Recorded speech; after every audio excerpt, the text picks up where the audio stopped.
ಬೆಳಗಾವಿ ಜಿಲ್ಲಾದ್ಯಂತ ಮಳೆ ತನ್ನ ರಣಾರ್ಭಟವನ್ನ ಮುಂದುವರಿಸಿದೆ.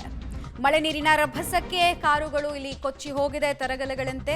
ಸಂಕೇಶ್ವರ ಪಟ್ಟಣದ ಗೌರಿಹಳ್ಳದ ಬಳಿ ಈ ಘಟನೆ ಆಗಿರೋದು. ಇತ್ತ ಹುಕ್ಕೇರಿಯಲ್ಲೂ ಕೂಡ ಮಳೆಯಲ್ಲಿ ರೈತರೊಬ್ಬರು ನೃತ್ಯ ಮಾಡೋದ್ರ ಮೂಲಕ ಸಂತಸವನ್ನ ವ್ಯಕ್ತಪಡಿಸಿದ್ದಾರೆ. ಮಳೆ ಕೆಲವರಿಗೆ ಸಂತಸ ತಂದಿದ್ರೆ ಕೆಲವರಿಗೆ ಬಹಳ ಸಮಸ್ಯೆನ ತಂದಿರೋದು ಮುಂದುವರಿತಾ ಇದೆ.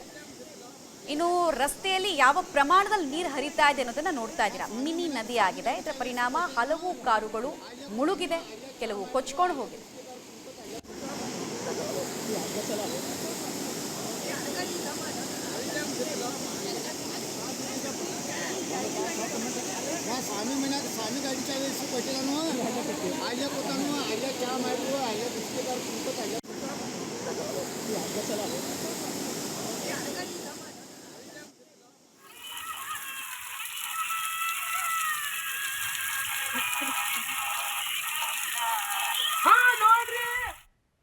ಡೀಟೇಲ್ಸ್ ಕೊಡ್ತಾರೆ ಚೇತನ್. ಹೈಯೆಸ್ಟ್ ಡ್ಯಾಮೇಜ್ ಎಲ್ಲ ಆಗಿರೋದು ಯಾವ ಭಾಗದಲ್ಲಿ? ಇನ್ನೂ ಕೂಡ ಮಳೆ ಬರ್ತಾ ಇದೆಯಾ? ಹವಾಮಾನ ಇಲಾಖೆ ಪ್ರೆಡಿಕ್ಷನ್ ಬೆಳಗಾವಿ ಜಿಲ್ಲೆಗೆ ಸಂಬಂಧಪಟ್ಟಂತೆ ಏನು ಅಂತ? ಮಮತಾ, ಖಂಡಿತವಾಗಿ ಕೂಡ ಏನು ಬಿಸಿಲಿನ ಬೇಗೆಗೆ ತತ್ತರಿಸಿ ಹೋಗಿದ್ದಂತ ಜನರಿಗೆ ಮಳೆರಾಯ ತಂಪೆರೆದಿರುವಂತದ್ದು. ಅದರಲ್ಲೂ ಕೂಡ ಏನು ಬೆಳಗಾವಿ ಜಿಲ್ಲೆ ಹುಕ್ಕೇರಿ ತಾಲೂಕಿನಲ್ಲಿ ಸಾಕಷ್ಟು ವಿವಿಧ ಭಾಗಗಳಲ್ಲಿ ಮಳೆ ಆಗಿರುವಂತದ್ದು. ಅದರಲ್ಲೂ ಕೂಡ ಸಂಕೇಶ್ವರ ಪಟ್ಟಣದಲ್ಲಿ ಧಾರಾಕಾರ ಮಳೆ ಆಗಿರುವಂತದ್ದು. ಧಾರಾಕಾರ ಮಳೆಗೆ ಸಾಕಷ್ಟು 3ಕ್ಕೂ ಹೆಚ್ಚು ಕಾರುಗಳು ಕೊಚ್ಚಿ ಹೋಗಿರುವಂತದ್ದು.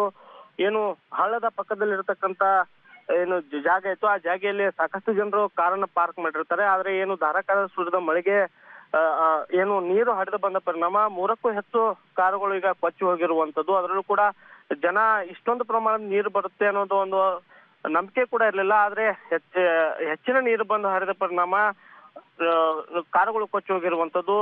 ಹುಕ್ಕೇರಿ ಸೇರಿದಂತೆ ಚಿಕ್ಕೋಡಿ ಭಾಗದಲ್ಲೂ ಕೂಡ ಸಾಕಷ್ಟು ಮಳೆ ಆಗಿರುವಂತದ್ದು. ಒಂದ್ ಕಡೆ ಮಳೆರಾಯ ಜನರಿಗೆ ಖುಷಿ, ರೈತರಿಗೆ ಖುಷಿ ತಂದಿದ್ರೆ ಮತ್ತಷ್ಟು ಏನು ಕಾರುಗಳು ಕೊಚ್ಚುವಂತ ಮಾಲೀಕರಿಗೆ ಸಾಕಷ್ಟು ದುಃಖವನ್ನು ತಂದಿರುವಂತದ್ದು. ಹೀಗಾಗಿ ಒಂದ್ ರೀತಿಯಾದಂತ ಬಿಸಿಲಿನ ಬೇಗೆಗೆ ತತ್ತರಿಸಿ ಹೋಗಿದಂತ ಜನರಿಗೆ ಮಳೆರಾಯ ತಂಪೆರೆದಿರುವಂತಂದ್ರೆ ಹೇಳ್ಬೋದು. ಮಮತಾ, ಧನ್ಯವಾದ ಚೇತನ್ ತಮ್ಮೆಲ್ಲ ಮಾಹಿತಿಗಾಗಿ.